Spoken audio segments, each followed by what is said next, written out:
get started with a Fox weather alert. Severe storms were tearing through parts of central Tennessee, unfortunately killing 6 people yesterday. This morning, homes and businesses are left severely damaged in multiple cities. 3 people, including a child, was killed after an apparent tornado struck Montgomery County, which is just to the north of Nashville and near the Kentucky state line. The Nashville Emergency Operations Center also alerting the community that 3 people were killed by severe storms in a neighborhood just north of downtown as well. And the Fox Weather Forecast Center is declaring this a tornado outbreak. The Storm Prediction Center receiving more than a dozen reports from tornadoes in both Kentucky and Tennessee.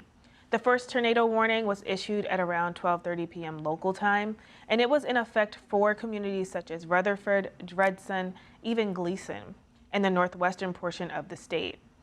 The warning was later declared a particularly dangerous situation due to radar and observation reports. And the impacted area, that's about 2 hours north of Nashville. That supercell stayed together long enough that warnings were issued into southern Kentucky.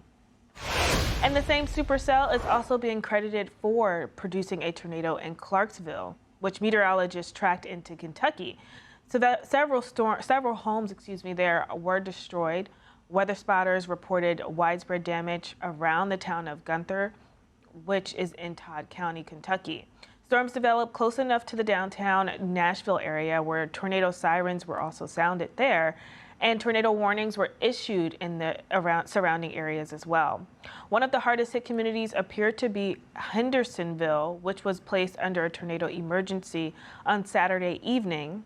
Search and rescue operations were just beginning late last night, and the scope of the disaster likely will not be fully understood until later this morning. I'm Amy Freeze. Welcome to Fox Weather's YouTube page. We have more great videos on the way, so make sure to subscribe to stay updated on all things weather.